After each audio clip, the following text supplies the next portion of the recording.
Hey everyone, it's Louisa Munson from Feel Good Astrology. I've got a brilliant Feel Good conversation for you coming right up. I've just been speaking to somebody who started off their career as a Catholic priest and who now is a rather fabulous coach and mentor. Somebody who's written 2 books, Addiction Unplugged, How to Be Free, and Guilt Unplugged, Waking Up from the Lie We Live. This conversation has just absolutely inspired me no end, and I'm really looking forward to bringing him on right now. So let's welcome Mr. John Flaherty right now.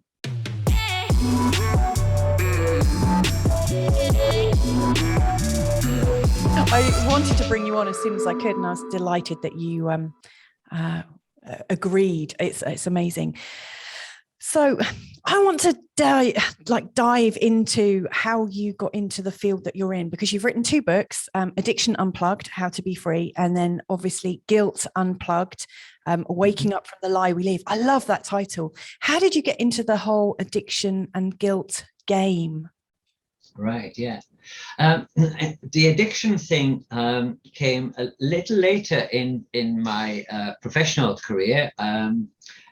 My starting place was always as a spiritual teacher. I was actually a Catholic priest for 11 years of my life, and in that period of time, although I was often coming across people who were presenting with various forms of addictions and dependencies, really I knew very little about how best to serve them, how best to be of any assistance to them. But they taught me a lot simply by their presence. And I think that's been the case that's run throughout just about everything I've gone on to do in the rest of my life, without actually going into any hard and fast idea about addiction, or indeed about guilt, or indeed about anybody's actually circumstances, to literally just understand whatever it is that the person is presenting.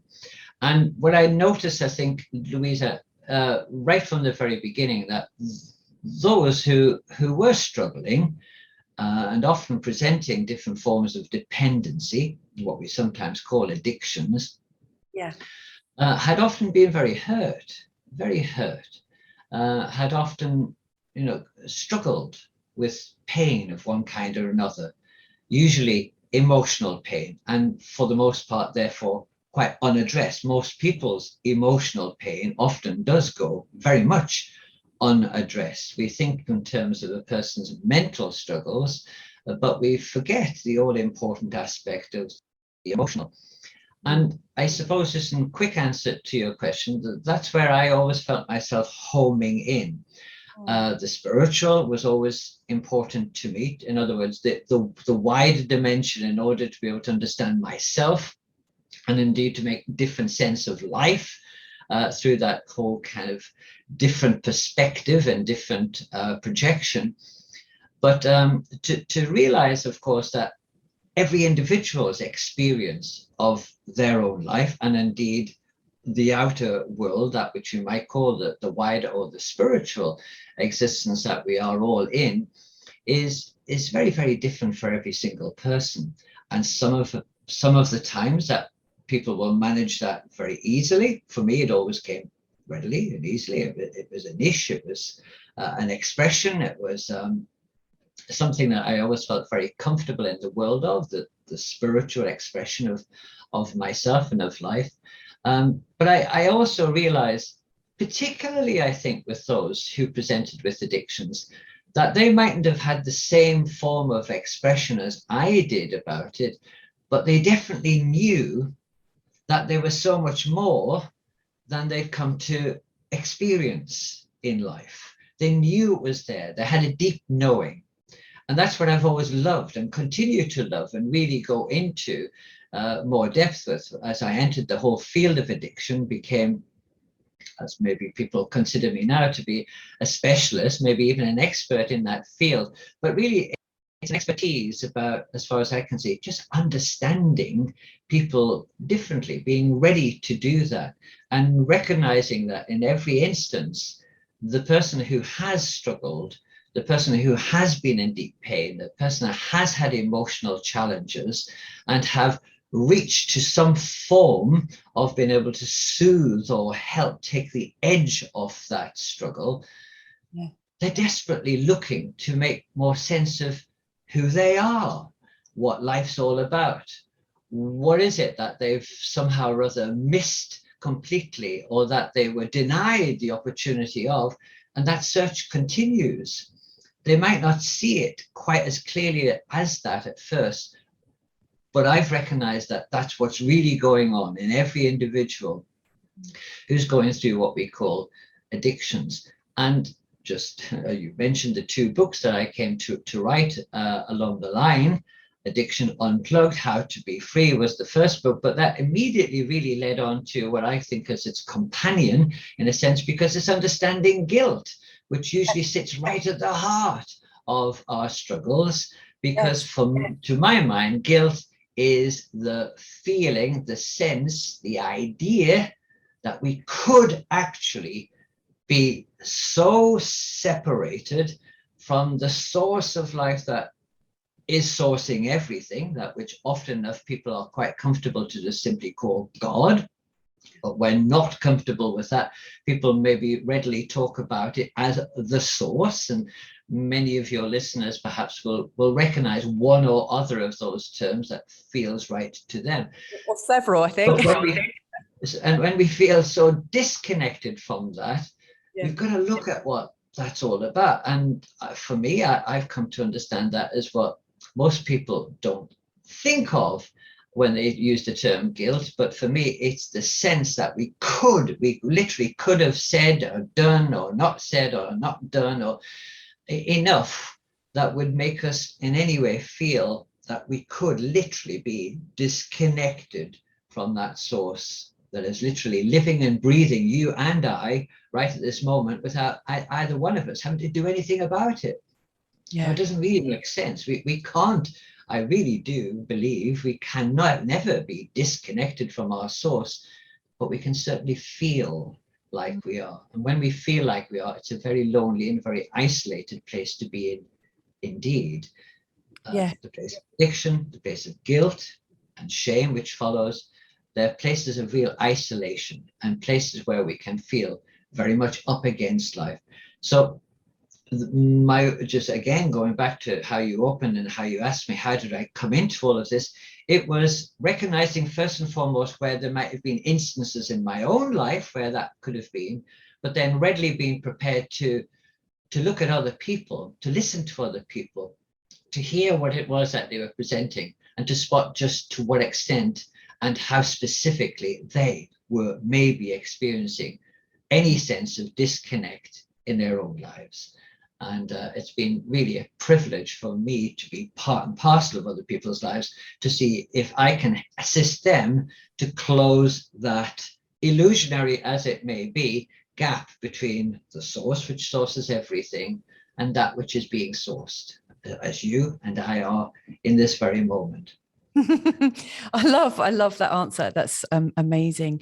I mean, obviously, I have my own set of experiences, just like you do, and there have been times when I felt very sort of disconnected. And the gap that you mention between feeling really connected to source or universe or God or hundreds of different names, I love it. That, like, when I have felt, I'm going to own this, when I felt disconnected, it is a very lonely and disempowering thing. And I think you're right, like the guilt of, I should be doing better at this. Why am I not doing better at this? You know, that guilt can really come up. My next question to you is, where do you think like this disconnection and the sense of guilt comes from in modern Western society?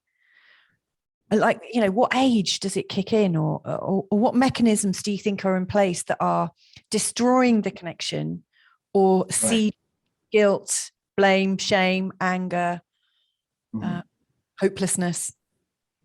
Well, I think I'm aware of the fact that I take a considerably different line, a different approach to what we might even mean by guilt. to that which maybe is more commonly thought guilt could be. Most, I think, would tend to think of it as simply another one of our emotions, Louisa. I can't really go with that at all. I don't believe guilt is one of our natural emotions at all, but it is something that literally underlies, sits underneath every one of our emotions. And that's what's so peculiar about it. Because as far as I can see, if it is that sense of that we just could be so disconnected from the source, even though that is an illusion and does feel so very, very real, it's very, very scary. Because it does, just as you say, it immediately makes us feel as though that we could literally be absolutely on our own with everything. And guilt is such a peculiarity. It's such a very strange phenomenon altogether, because it's possible for a person to feel guilty about any number of different things. There are as many possibilities of what that separateness could feel like to an individual. Often, of course, it's been given to us that, if we do wrong, then we will in time feel guilty about the transgression, whatever we think we have actually upset somebody about, whether it's something we said or we didn't say or did or didn't do. But, there is no way that we can get life so very wrong that we would find ourselves to be disconnected from the source of life that is sourcing everything. You see, life, it doesn't judge. Life has no judgment about it. Life is just lifing us. It's just breathing you and breathing me. It doesn't have an agenda. We use the term often of life and the world interchangeably, but there's a world of difference between the two words, as far as I can see. The world is very judgmental. The world will have many, many things that it will actually prefer us, insist, demand that we actually achieve or do or come to, some kind of acceptance of in our life and adhere to. And if we don't, if we fall short of that therefore we somehow or other will be deemed to have got something very, very wrong indeed. But that can be numerous things for numerous different people. There is no one experience of that would sum up the word guilt. We can also, oddly enough, feel very guilty about being really joyful if we're trying to share that exuberance and that joy with somebody else who in that moment might just not be at that very same place in their own joy levels. And then we can feel wrong about that. Now, there's something very peculiar about that. Why is that happening in our life? And to go back to how you said the question of me, how does it take place in the Western world and at what kind of age does it? It can take place right from the outset. And in most cases, it does, to a large extent, if not completely. Just like everything that happens in our life, we construct an idea about life very much determined by how life is presented to us.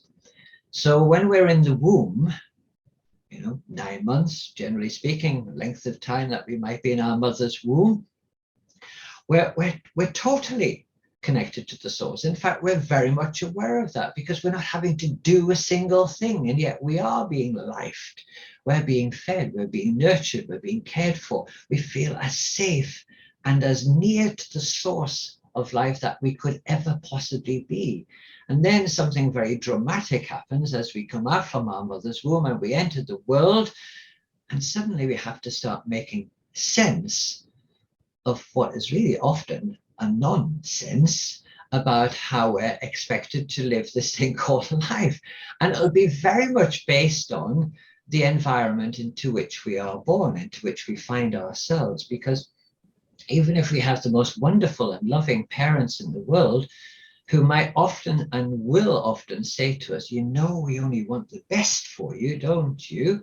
Well, their best, as earnestly and as honestly as it is given to us, will never seem the same as that absolute completeness that we have when we're in our mother's womb, when we're so close to our source before we've even attempted to live any other person's interpretation or version of life and try to make it fit and adhere to it in our own lives.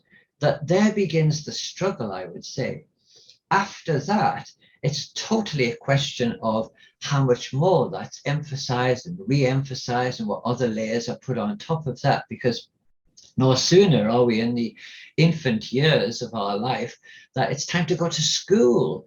And school has got to be the most awful place in the world of not only introducing guilt to us that we could possibly get life so right or so very wrong that, you know, we rarely do anything right for the fear of possibly getting it wrong. You know, it's peculiar, so that we have this idea constantly out there that that the sense of life, that truth about life, somehow or other comes from an authority outside of ourselves, and that intelligence is simply the ability to remember and then repeat, and that accurate memory and repetition get to be rewarded, and non-compliance, well, guess what? It gets to be punished. And all of our schooling is simply about how do we learn to conform intellectually and socially. And that can keep us in an incredibly victim type mentality about ourselves, as though there's life that we have to somehow or other merit. And if we don't get it right, we'll have drawn the short straw. Guilt will immediately kick in, and we'll feel very, very much as though we did actually draw the short straw, okay? That somehow or other we're endlessly having to almost chase after God, chase after life, in order to try to merit that which isn't there by absolute design right from the very beginning. Now, I don't think there are not many people I've come across in this life that don't recognize some form of guilt that they've had to try to pull along with them. And they can usually pinpoint just at what point in their life that really even got kick-started. But for the most part, I think you'll find that they'll generally be able to realize it was in the early imprint years. And by the early imprint years, I mean roughly between about the age of 0 to 7 years old, when we're just starting to form a more rational, reasoning kind of mindset, but very much brought in and accepted as a version about life, which really speaking belongs to somebody else. It belongs to our mother, or belongs to our father, or belongs to the teacher, or belongs to the religious practice that we were born into, or a cultural one that we were born into. Or rarely do we actually have our own as yet, you know, really made manifest and have a freedom about it right from the outset that hasn't already been considerably closed down. Sorry, Louisa. I was going to say, or a political one, you know, because recent times, obviously, that's been really horrendous. Yeah.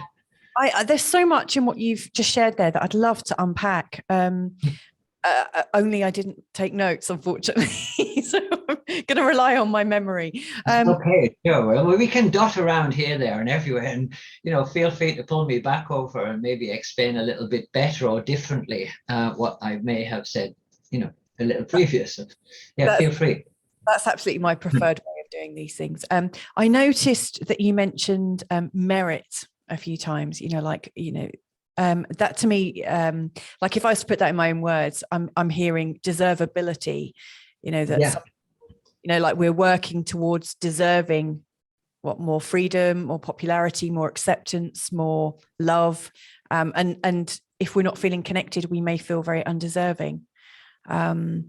Is that one of the, is that what you're referring to? That kind of deservability?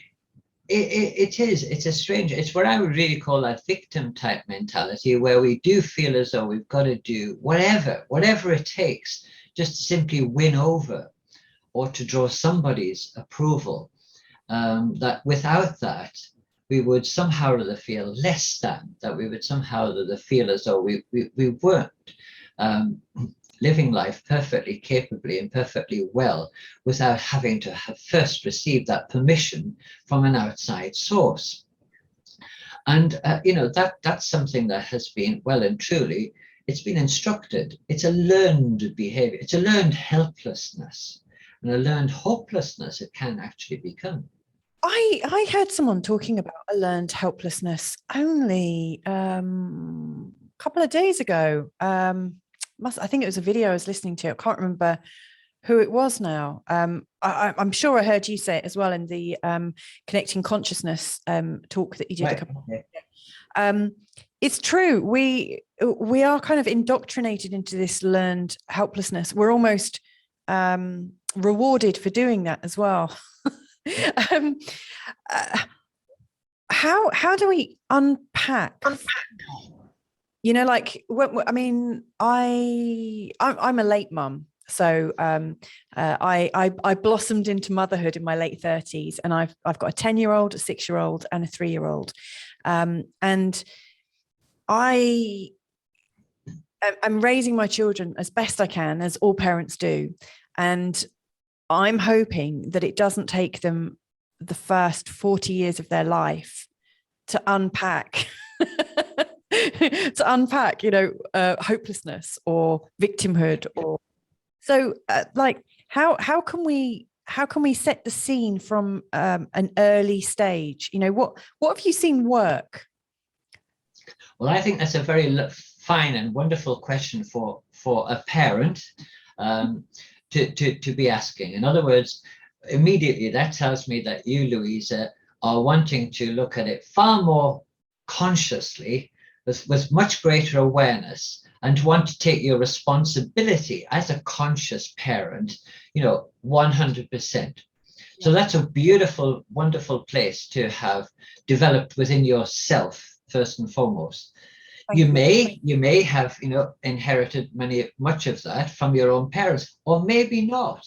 Maybe you've had to some extent go beyond your parents. And to be quite honest, I truly believe that we all have to do that. I think that's part of the creative process that we're all going through, to maybe love our parents, even if it's been a difficult ride for us, to be able to have love for our parents, but essentially to go beyond them.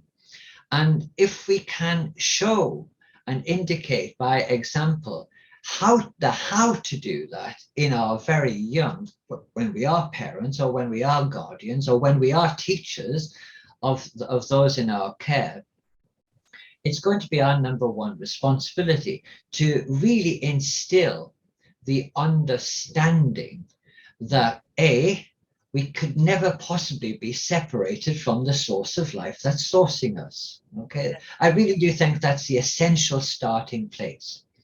Because if you think about it this way, Louisa, when we come into the world, when we come into that newborn state, into this totally unknown environment, and even if we do have the most wonderful parents in existence, of course, and wanting the very best for us, what happens is we have and this is for every single being that's ever born into this beautiful world, we have something like 10 billion neurons firing in our brain. The whole thing forming what are called synapses, connections, junctions within the brain. 10 billion, right? A vast amount of neurons firing, because everything's new, everything's exciting. The infant is getting total stimulation. Everybody's wanting to look to see the newborn. Everybody's wanting, it looks just like your mother, or it looks just like somebody else. Oh, I wonder what she's going to. There's wonder, and the infant is responding beautifully. And so there's that very fast development going on. 1.8 million of these synapses per second within the first 2 years, right, of a child's development. That's extraordinary. Now, for the parent, first of all, to recognize that that's the speed, that's the extent of the expansion that's taking place in the infant, is first of all the start of becoming a really great conscious parent, because we'll want to encourage that all the more. But what does tend to happen, that even 2 years on from that, so by about the age of 4 years, the infant, even in a stimulating environment and a loving environment, such as the kind that I'm sure you are deliberately wanting to produce and continue on for your own offspring, what a strange and a rather sad thing begins to happen, in that as many as 50% of that neuron development is literally called away, because people and the circumstances and the environment, well, we're no longer the new kid on the block. We're no longer the absolute center of attention. We've already had to start taking on other people's version of our own self, and how to actually learn how to do life according to whatever's set before us. And that's a rather sad thing, because at that very early stage, that's literally how we start to make sense of all of life, how we see, touch, taste, smell, make sense of it, and all through all the different senses. And we'll either do that perfectly well with the assistance of more conscious, loving parents. But if we have had parents, or if we have had offspring older than us, our siblings, if we have had experiences that have not been as caring, as loving, as full of attention, as full of stimulation, as full of the need to expand, then quickly we become more prone to guilt, that being feeling separate from the source that could be sourcing us. We can very easily develop a more dependent or victim type of mentality. We can very easily learn how to conform to various ways of society, and already that expansiveness is beginning to be diminished. It's a very sad thing to say and to witness. And schools have a part to play in that. Governments have a part to play in that. Surely no one left does need to be convinced of that over this last couple of years, where we have been incredibly closed down as a human race. So, and it has affected our very young greatly. Again, even with the most loving environment, because how could it not? It has invaded every part of our psyche, both as parents and as children. It's been a kind of this collective or mass psychosis that's really got a hold of the world. So I know I'm kind of really going in at the thick end of here, but basically the upshot is, those essential early years of our upbringing, of our entrance into this world, they determine how we're likely to see, understand, and make sense of virtually every single thing else. So they're incredibly precious times to get right.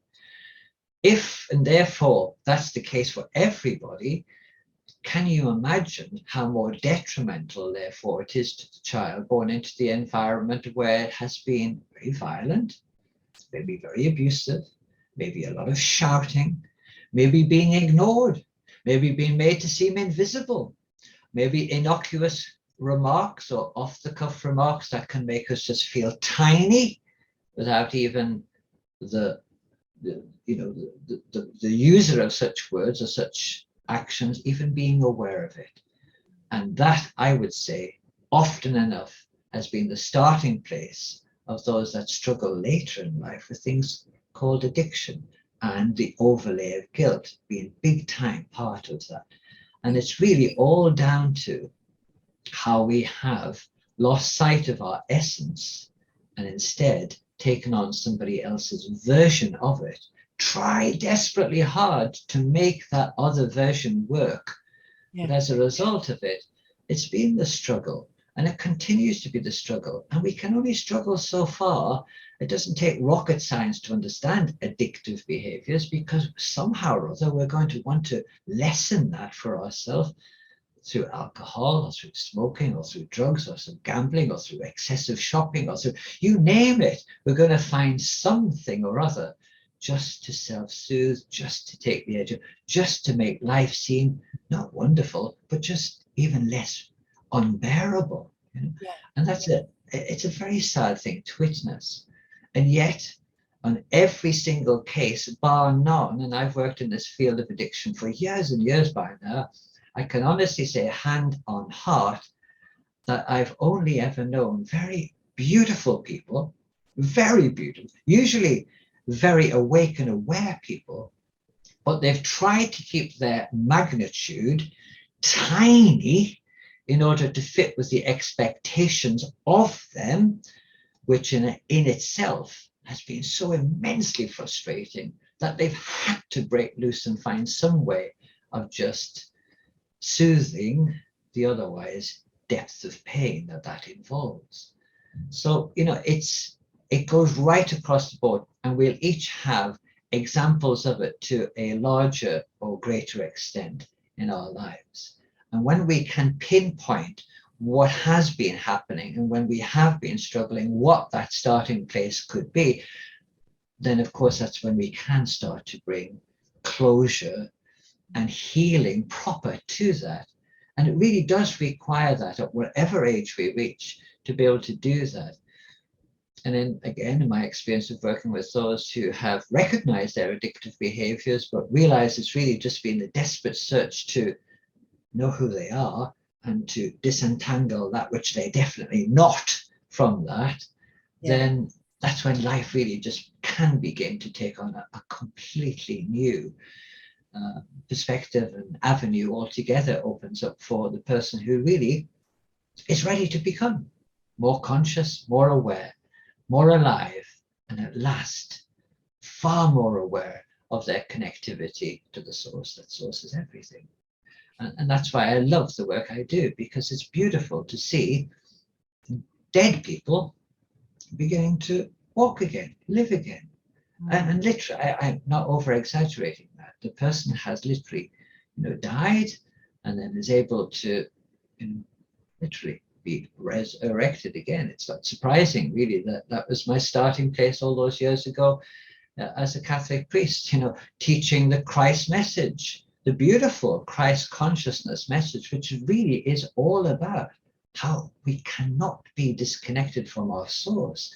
But when we forget to remember that great truth, that's when, of course, we'll always find that life can be an incredibly uphill struggle.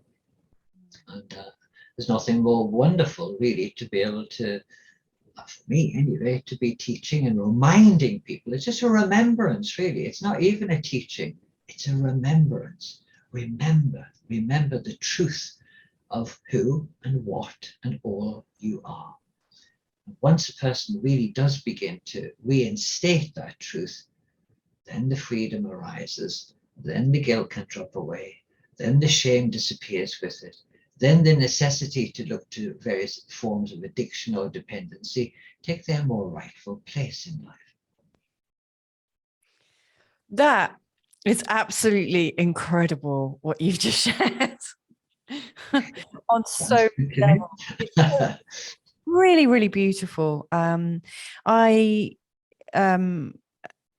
also a coach, and I can see that would be also, like, your message is also very useful for people who have been in relationships with people with addictions.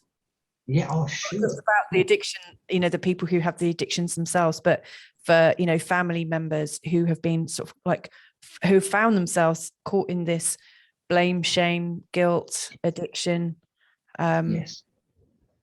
environment. I remember learning years ago from a coach, I think it was Brian Tracy. I think he said, guilt is the gift that keeps on giving. And that there are guilt catchers and guilt throwers, and they go hand in hand. There's always someone like throwing it and someone there, oh, not me, let me catch that. Yeah, I mean, I hear what you're saying. I can get what you're saying. Okay, it's as if we've got these kind of two bookends, really, isn't it? At either side of what I've been describing, guilt being that fear, that abject fear that we could literally. I'm saying it's not a possibility, but for many it will feel like it is. Could be so separate from our source, and so guilt. It is an aspect of consciousness that does reside in each one of us. It's insidious, it's destructive, it's punishing, it's all consuming, and it's totally contradictory. So it can crush you about something that you felt that you've got something so wrong in the past. And you can even feel it, as I've just said there, if you're enjoying yourself, but somebody else in your company isn't at that same place of exit, and you can feel guilty about you. Have I just gone a little bit over the top here? Or, am I making that other person feel uncomfortable? It doesn't make any sense, in other words, right? Yeah. But the bookends being, at either side of that, we have shame. And while it's impossible to feel guilt without shame, we can't really feel shame without guilt. See, shame's more readily jumps into action whenever guilt is the backdrop to it. So we can feel ashamed of that which has made us feel so disconnected. And in that, well, the other kind of book end, if you like, is it's like a hot potato, because we don't like that feeling for one moment that we could have said or done or not said or not done enough, and that could make us feel so disconnected. We want rid of it. A hot potato is a bit like that, and we look to blame. That's an instinctive thing to do. It's a bit like, and you may have had this experience as a mum, I'm sure you have. I have, certainly. If I've ever gone to put on some milk in a saucepan, we'll say, and leave it on the hot stove for a while. Now, you could be, where it's like, you've got to keep a very close eye on such a thing if you're ever doing it. And the next moment you can look to it and you can look away, and wow, the whole thing's pouring over the top. You have to go and rescue it immediately. Well, in a situation of that kind, Louisa, it is almost instinctive for the human being to, feeling so wrong about it, feeling a certain shame about it, definitely in case even that guilt, we want to get rid of it quick, and we'll immediately blame. Why didn't you just? Anybody will do. Why didn't you just tell me it was going to overflow? Why didn't you just this immediate? Why didn't you just? Or couldn't you have been watching that while I really mean while I was supposed to be watching it? But we don't like it. We can't bear it, and so we blame. Because it feels otherwise too scary, too separate, too frightening, too fear-filled for even in a moment to feel that sense of disconnect. That's what we fear most. Yes. Yeah. Happens in so many different ways. Absolutely. Like that fear that your child is about to kill themselves somehow, how they just run into a road or something, and you can be absolutely on it as a parent, like monitoring everything real time, consistently, and just have that little lapse, and it can happen in a nanosecond. Absolutely. It does, yeah, and it does, and of course we can feel immediately a sense of guilt, shame that goes with it. From my point of view, the second reason I wrote that second book, Guilt Unplugged, Waking Up from the Lie We Live, is, if given that is so often and so easily, and you've just given a very good description there of you falling into it when a child is momentarily even, looking as though they could come to some harm, even slight harm, when for a moment you were maybe paying the full attention that you would have rather been able to do, but it's always possible to do. Yeah. So we can easily fall into that. But if we can move from the place of guilt, which seems so static, just as addiction can seem so there forever once you are into it, a stuckness. Yeah. If a person can discover how to move from the place of guilt through shame to a place of remorse. Yes. It's got a fluidity about it. With remorse, there's already, the feeling is still uncomfortable, okay? But already there's more movement in it than guilt, which is so incredibly static. Yes. But with that movement, we are better able to be able to, even if it takes some time, to be able to revisit it somewhat and put it into a slightly different perspective. Okay, we can still feel the hurt of it that lasts with us. We would rather it hadn't happened in the first place.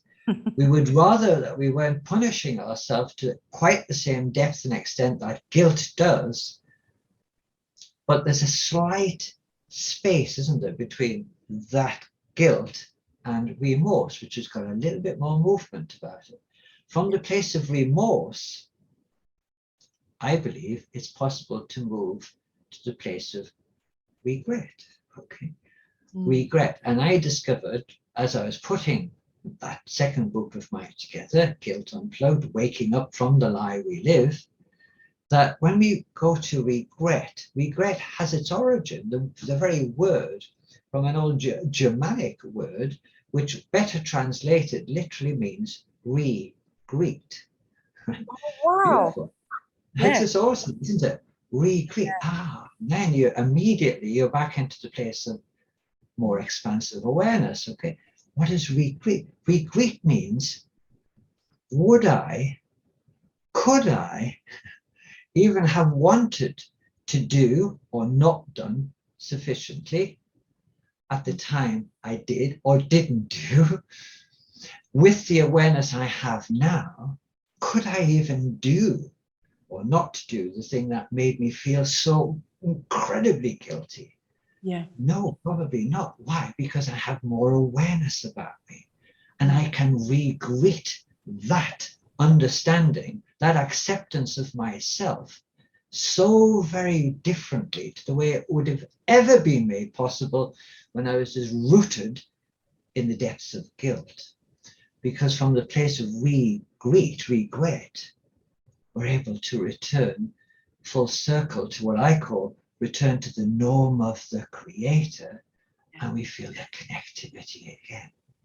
And we realize the scariness of guilt isn't the disconnect after all, but it felt like it. And sometimes in some people, it can last for years and years and years. But to actually be able to get to that point of being able to, from more awareness, be able to realize, had I had the awareness at my disposal that I didn't have then, but do have now, I wouldn't have actually operated that way at all. And that's the miracle, that's the beauty, that's the clearance of it. To go back to the Christ consciousness I was referring to before, it's exactly whenever you read any of those messages from the scriptures of how Christ is with the person that presents their dilemma, their pain, what they might call their sin, he doesn't go and tell them all the things they should do in order to go and make themselves feel better about it, or go and seek everybody out that you harmed and then make sure that you've received their forgiveness. He doesn't do anything like that. He just immediately on the spot there and then closes that gap. Go away. Discover differently now that you understand so much more. Your sins are forgiven. And that, for my mind, is what we all require when we're moving from a place of addiction, which is stuckness, to a place of preference. Yes. From a place of preference, which is so more fluid than addiction ever could be, but with preference, you have more awareness. And from a place of preference, we can move to a place of new acceptance about ourselves and about life. Same with guilt.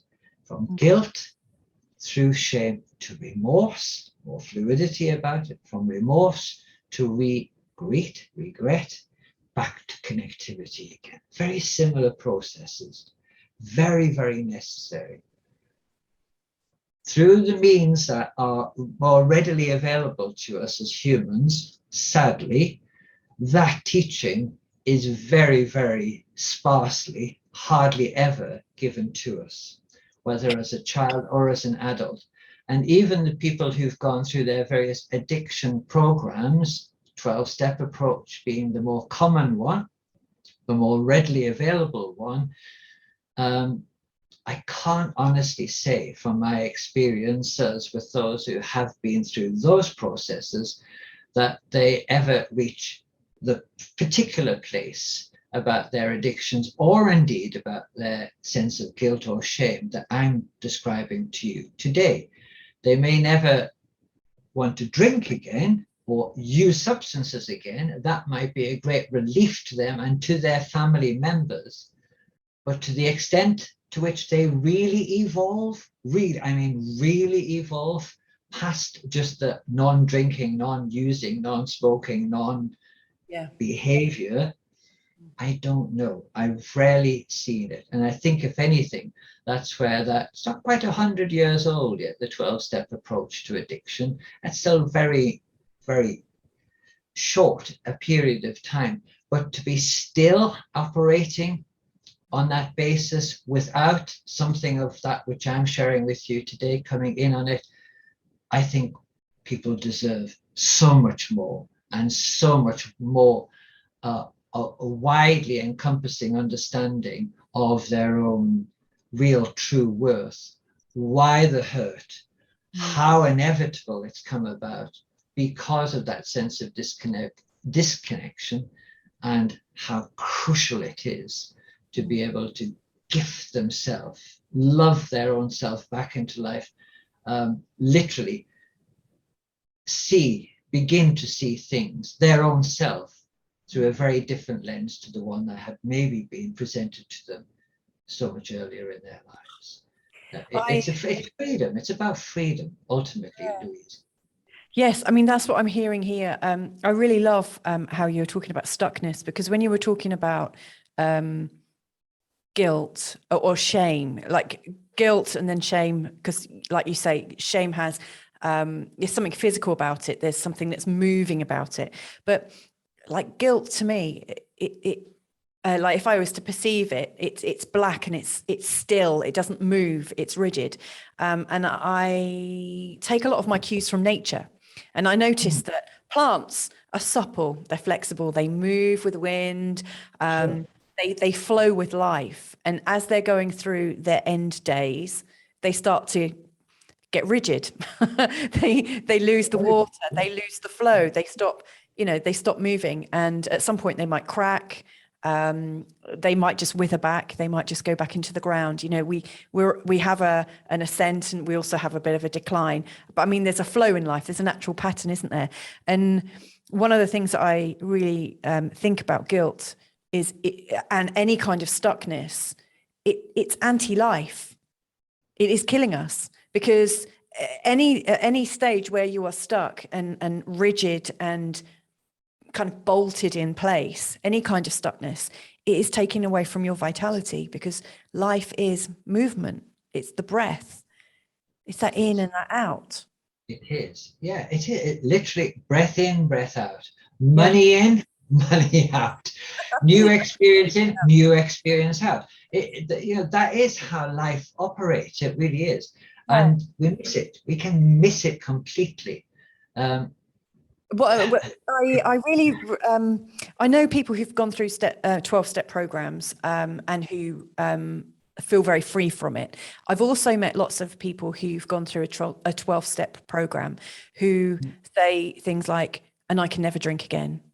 And when I hear things like that, and I've had my own ups and downs of drink myself, and I actually found peace from reading the Alan Carr's Easy Way to Control Alcohol, which actually looked at the psychology of it, and I found it very forgiving. I found it helped me move. But irrespective of how we find ourselves in and out of these places, I think anytime we manage our life by saying, I can't do this again, we're creating another stuck condition for ourselves. It's a belief that's holding us. We might all want to make a choice in every single moment, because there may come a time when actually changing your mind in the next breath is actually very useful. Yeah. Yes. There's great truth in what you're saying. And I think it's rather sad to see, to be quite honest. In fact, although like you're saying, there are many people I know too who would speak very, very highly and very, very well of their experience, for example, of going to AA meetings, NA meetings, and 12-step project. I have a great friend, a wonderful friend, who absolutely lives by it. What I still kind of I wonder why he persists with of talking about, after 36 years he's still now in thanking God for his recovery. Well, he's not still in recovery. He's not still in recovery. All right. He recovered. He recovered. Maybe 30 odd years ago from an experience of his life. He recovered. And we've got to get over that then, because let's face it, we don't find that strange term being used in other walks of life. A person can get through their cancerous operations, they can get through heart failure, they can get through all kinds of things, but they don't, years and years later still keep going on about how they're in recovery from it. No, they don't. And if we're not careful, that can become an incredibly indulgent thing in itself. It can actually become, really, at its extreme, a very selfish thing, because it's insisting really that people still home in on their specific struggle in life. Yeah. That is somehow or other to be thought of as some admirable thing. No, they didn't. They just discovered what seriously was not working for them. Yeah. And they discovered a specific way of making that which did work for them more preferable. Okay. And to keep going on about it really does keep the whole thing in place. So you might not drink again, but sometimes you can be so harnessed by the whole thing at the same time, so stuck in it that you almost still feel as though you have to keep feeding the narrative out there and have people actually come in on that little story about themselves with you. And I don't think that's doing other people such a great favor either. Because just as something you mentioned much earlier on in our conversation today, Louisa, you did rightly say that it's not just the person who goes through this specific addiction, it does affect the whole family, their loved ones. Yeah. That first book of mine is written specifically for those who've been through their addiction and those affected by it. Because in a sense, once the person really begins to discover something very new, very much more new about their own self, and they realize that if I want to have a drink, I can take a drink, but I'm not the drink. I'm not the dependency. I can have a drink. Just like we can have thoughts, but we're not our thoughts. That's a very freeing discovery, of course, isn't it, for many people? We can have our emotions, and we will have, but we're not just a big bag of emotions. We're more than our emotions too. We're more than any of our learned behaviors. And the learned behavior of addiction is very much that. It's how we've come to rely on something that we thought without we weren't going to be lived and breathed by the source that is sourcing everything. We have become dependent on and have become highly indulgent. And we can insist that people continue to keep us, in actual fact, in a smallness about ourselves, rather than in actual fact be the instrument, even to our own members of the family. Because let me give you a little example of what I'm getting at. I've worked in various addiction rehab centers where people have hung on to my every word, much the same kind of things that I'm speaking to you today, and realized, why didn't I hear this years ago? Why didn't we learn this at school? Why didn't my mother teach me this? why didn't I discover the more expansive understanding of me, and instead came into this world as a victim to circumstances and to the next struggle or difficulty that would come along. When that person expands and becomes far more clear in who they are and what this thing we call life is all about, their greatest struggle often enough is leaving the rehab center and then having to return to home and family, where in some cases that's precisely where their addictive behavior began in the first place, because of a much smaller mentality, a much smaller amount of awareness about it in the first place. In fact, there's nothing worse to see than family wanting to greet the person after their 3 months sometimes in a rehab center, where they've never missed a drop of drink at all, where they've had much better food, where they've had totally different company, where they've had far more stimulating conversation. And then suddenly to be greeted by a family who would say, right, let's go and celebrate. And the family go starting opening all their cans of beer again. And they start out getting the bottles. And they expect the person who has been through the mill to somehow or other be able to just join them in their own way of life again, but without presenting the hardship. Well, that's going to be the most unawake and unaware process that a family can possibly present to the far more awakened and alive person that has gone through the whole process of addiction recovery, or what I prefer to call addiction discovery, a new discovery about their own self. And so really, as a family where there has been addiction going on in a member of the family or several of them, they all owe it to themselves and to their loved ones to similarly step up to the plate and to also become more aware. Can I take a drink without turning into a pumpkin if I do? Maybe I can, with a different place of awareness going on inside of me, yes. Or do I want to even? Or has it not really served me well? Or would I feel so much happier without it? Then so be it.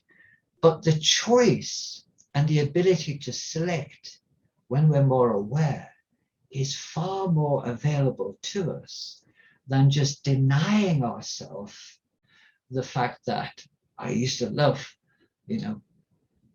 opening a bottle of whiskey and polishing it off all in one night, and then maybe opening another one if I needed to also, and being able to get to the point of, I can have that, or I would rather not have that.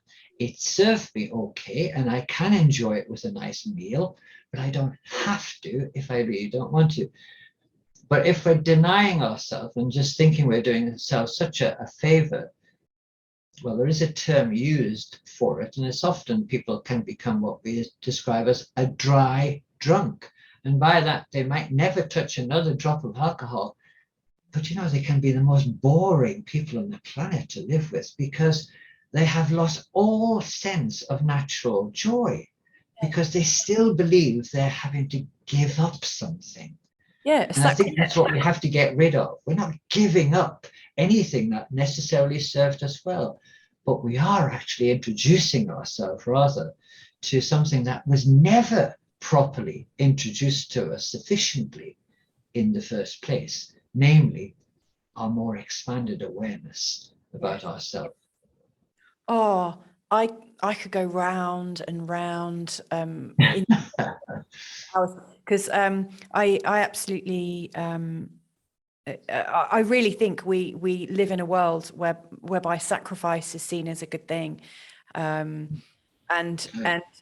you're right, like there's a lot of identity politics going on, and obviously like when you hear about identity politics in the news, like right now there's some real buzzwords, but like there are very strong identities with people who are ill, people who have addictions, who feel like victims. We all have these very strong identities, and really as we find freedom and choice from all of these identities, from all of these sacrifices, that's when we can come to know peace and feel that connection again. Absolutely. That in fact, it's the only time or means through which we'll find what apparently had seemed to be escaping us all of the time. Peace. Yeah. Our own depth of personal peace. Yeah. That's just to simply reach the place of, it's really the word I prefer to use rather than forgiveness is we come to a different understanding about ourselves. Yes. I really think they're interchangeable. Yeah. Forgiveness seriously is we've come to a different understanding about ourselves and about life that at one time we simply didn't have. Yeah. So no fault of our own necessarily, we just didn't have it. It wasn't introduced to us. It wasn't displayed. It wasn't part of the experience of my experiences. Once it is, with a whole new understanding, we have this thing called peace again. We've brought closure, and that brings healing to the lie that we were trying to live about life. And it's come very much from the outside in, because really, we all know this, but we've forgotten to remember it. We've forgotten to remember it. I mean, that's beautiful what you've just said then, because like this finding of a closure, it's reminding me of why we need to go beyond our parents, even if our parents are the most because you know, in many ways we're always standing on the shoulders of giants. You know, they pave the way, they give us the experiences that we may well fall from and most probably will fall from, but we still have the access of their learning that we can learn beyond. I love that. I'm very mindful of time, and I'm very, very grateful for the generous time you've given me today. Can I just ask, if somebody wanted to get in contact with you, if they love the way you're talking, and who wouldn't, if they want to contact you and to work with you or to just have a chat, what's the best way for them to reach you? Yeah, Louisa. Yeah, of course. And people do all the time. Well, first of all, they might enjoy, if they're readers at all, they might enjoy either one of my two books. So maybe at some point, or maybe in your link, maybe mention the two books and how they're available. Principally through Amazon. You can also get them as digital downloads on my website, which I'll give to you in a moment. Fantastic. But any major bookstore will certainly order them in for you as well. But if you want to reach and connect with me personally online, then yeah, absolutely. I do offer that. It's something I've done for a lot of years. That's how online works extremely well, because I find myself working with people all over the world. And it's always an absolute privilege and a pleasure for me to be able to be of any assist when a person is presenting with some of the things or other things that we've touched on in our conversation today. So yeah, the easiest way to make direct contact with me is through the website. There are a couple of websites. Which is your preference? Well, it can be www.addictionunpluggedglobal.com, okay? Or it can also be another site, if people are probably not immediately thinking of addiction anything, but they'll come to the same site. And it's simply www.beawarebealive.com. Okay, either or, addictionunpluggedglobal.com or beawarebealive.com. Drop me a line through that, make connection with me, and with pleasure, wherever you are, certainly I would make arrangement to have a conversation with you, maybe book some sessions in, whatever, and go with whatever it is that has been presenting you with a specific struggle that you feel ready, more than ready, perhaps to move on from, but maybe simply don't know how. And that's up to me to help you to discover the way ahead. And it's always there, just as you say, yeah, we've got to keep moving beyond. I don't like the term recovering from at all. I kind of stressed that a little bit already. Discovering, yeah, and really it's transcending. We want to transcend. That's what really moving beyond is all about. If you're ready to transcend, I'm certainly happy to travel the transcending route with you. Oh, that's wonderful. Any last thoughts?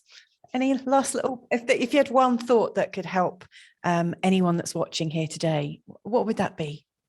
Be a quickie one. Okay. I'm going to give you them in 4 little points. I've already shared one of them with you quite a lot. Know this, we cannot be disconnected from the source that sources everything, right? We can't, no matter how convincing. That's for them. Number 2 is in the first person. I am who I say that I am. Right. So be very careful what it is that you say about yourself. I am, depending on what follows, goes. I am who I say that I am. The third thing to remember, should we forget to remember it, is I cannot not create. Right? I cannot not. We're made in the image and the likeness of the Creator. That means we're exactly the same as, no separation. We can create many things. We can create shit in our lives. Many of us choose to. Absolute mayhem. Or we can create magnificence. But simply know what it is that you're selecting. I cannot not create. Choose carefully. And last of all, the meaning of life is the meaning that I, your source, your knowing place, gives to it. The meaning of life is the meaning I give to it. Go to that place and decide and discern and transcend your way through life by remembering that which is simply forgotten, and that other people, other places, other circumstances all contributed to the forgetfulness, the authorities, that which you tried so hard to fit into and to overcome or to make work, that were maybe not always anything like as expansive for you as your soul, your heart, your spirit is always just waiting to be reignited and to burst back into life again. Wow, that is absolutely marvelous. I love that. Thank you once again, John. Louisa, you're very welcome. Lovely to connect with you. Excellent, excellent, excellent. Thank you then for this lovely opportunity, and continue to be the great conscious parent that you intend to be. Fabulous. Thank you very much. Wow, what a wonderful conversation that was. I'm really quite blown away from it. I think the thing that really resonates most with me is the pain that we all go through when we feel that disconnection from our divinity, arguably our birthright, you know.